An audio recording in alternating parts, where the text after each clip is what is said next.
안녕하세요, 미세스 부입니다.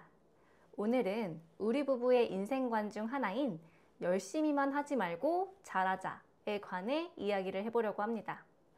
예전에 저는 현재의 제 모습과 상당히 달랐어요. 구체적으로 예를 들면 저는 매사 열심히 하는 스타일이었어요. 열심히만요. 남들보다 더 덜 자고, 남들보다 더 움직이고, 남들보다 더 쉬지 않고 늘 경쟁을 하며 남들보다 열심히만 하려고 했었어요. 물론 경쟁 사회에서 이런 끈기와 노력은 분명히 필요합니다. 그래서 입에 습관처럼 달고 살던 말이 있었어요. 나는 열심히 사니까 나중에 잘 살 거야. 그때마다 현재 우리 남편이 해주던 이야기는 늘 한결같았어요. 열심히만 하지 말고 잘해. 그게 중요한 거야. 그 당시에는 그 말의 뜻이 뭔지 잘 몰랐어요. 남들보다 열심히 사는 내가 잘하고 있는 것 아닌가? 이렇게 반문하기도 했었고 그냥 제가 잘하고 있다고만 생각했었어요. 그러다 어느 날 문득 저보다 덜 열심히 하는 것 같은 사람이 저보다 성과를 내고 쭉쭉 올라가는 것을 보니 그동안 내가 정말 열심히만 살았구나. 잘하지는 못했구나. 라는 생각이 딱 들면서 남편의 말이 이해가 가기 시작하더라고요.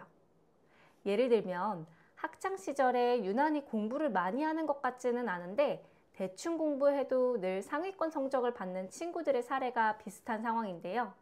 그 친구들은 사실 대충 공부했던 게 아니라 공부를 잘했던 거더라고요. 하지만 이제 우리는 공부를 잘해야 하는 나이가 아니죠.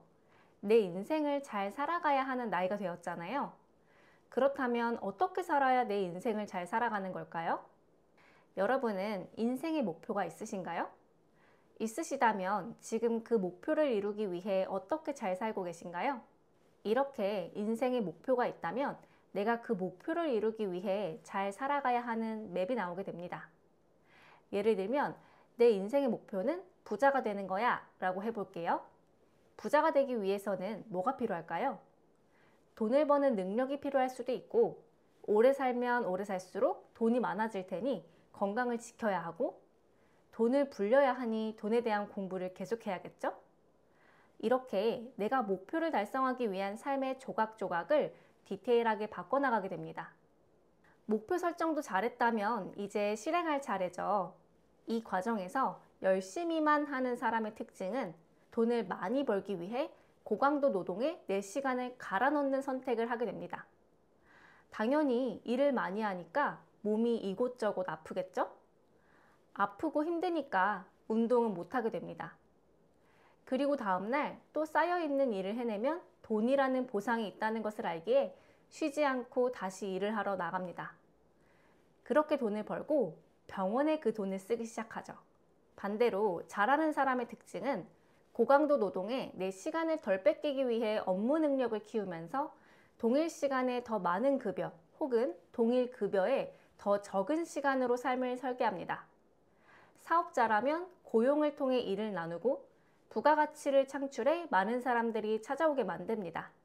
회사원의 경우 탁월한 성과를 내며 집단에서 인정을 받기도 합니다.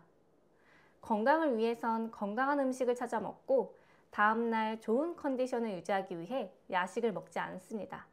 지인들과의 술자리가 줄어들며 에너지를 아끼고 내가 원하는 삶을 이룬 사람들의 이야기를 들어보기 위해 책을 읽거나 조언자를 만나서 생산적인 이야기를 나눕니다.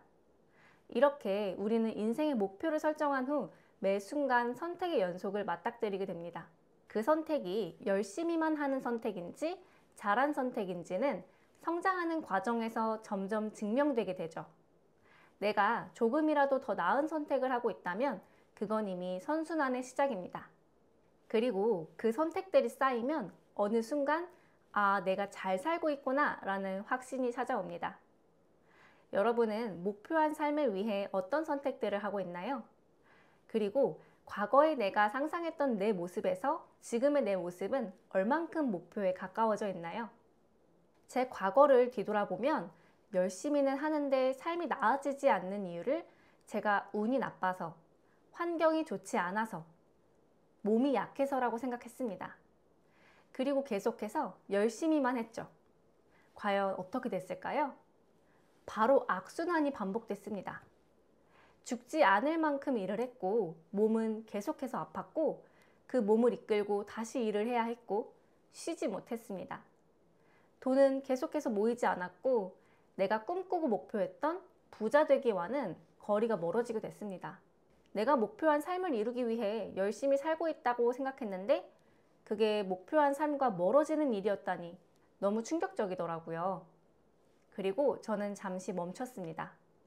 악순환의 고리를 끊고 선순환을 만들어야겠다고 생각했거든요. 생각의 전환을 시도했습니다. 그동안 살아오며 쌓아왔던 나의 가치관과 신념을 무너뜨리는 일을 먼저 했어요. 열심히만 하는 것은 미덕이 아니라는 사실을요. 이건 잘못된 가치관이었으니까요. 다양한 책들을 보고 다양한 관점을 가져보며 정말 잘하는 사람들은 이 상황에 어떻게 했을까를 계속해서 생각했습니다. 그리고 하나씩 하나씩 내가 했던 선택들과 다른 선택들을 해보기 시작했어요. 예를 들면 사업 시스템을 개편하고 당장의 매출을 올리는 것보단 일을 줄이며 사업체를 컨트롤할 수 있는 방법을 찾았습니다. 매주 놀러 다니며 만나던 지인들과 만남을 자제하며 확보되는 시간에는 운동을 했고요. 그리고 적금을 멈추고 도박이라고 생각했던 주식을 시작하며 사업체가 흔들리더라도 버틸 수 있는 견고한 다른 장치들을 만들기 시작했습니다. 세상에는 우리 부부보다 더 잘하고 더 성과를 내시는 많은 분들이 있습니다. 하지만 우리 부부는 지금의 삶에 만족하며 삽니다. 왜냐하면 이것도 잘 살 수 있는 방법 중 하나거든요. 이전에는 남과의 비교를 통해 경쟁심을 느끼며 열심히 해야 할 원동력을 얻기도 했었습니다. 끝없이 남과 비교를 하다 보면 옳은 방향으로 가는데도 불구하고 남들을 따라하려는 마음이 생겨서 다시 잘못된 방향으로 가게 되더라고요. 타인과의 비교는 내가 잘하고 있어도 도움이 안 되고 잘못하고 있다면 독이 됩니다. 좋은 게 하나도 없어요. 남들과의 비교는 필요 없습니다. 왜냐하면 각자의 인생 목표가 다르듯 가는 길도 방향도 다 다릅니다. 굳이 비교를 하겠다면 어제의 나와 오늘의 나를 비교해 보세요. 어제보다 오늘의 내가 목표에 조금 더 가까워졌는가? 그게 정말 중요합니다. 지금껏 내가 열심히만 산 것 같다고 속상해하지 마세요. 앞서 잘하는 것에 대해 강조했지만 열심히 하지 않으면 잘할 수도 없겠죠? 열심히 잘하는 게 정말 중요합니다. 기본적으로 삶의 의욕을 가지고 열심히 사는 사람들이 더 나은 삶과 더 잘 사는 삶에 대해 고민하기 때문인데요. 열심히 살아온 사람들이 넘어가는 다음 단계가 잘 사는 것입니다. 그동안 열심히 달려온 나 자신을 칭찬해주며 더 나은 성과를 내고 내가 목표한 삶을 위해 할 수 있는 것이 뭐가 있을지 생각해보며 하루를 마무리해보시는 것은 어떨까요? 오늘도 영상 시청해주셔서 감사합니다. 다음 영상에서 만나요. 오늘 영상 끝!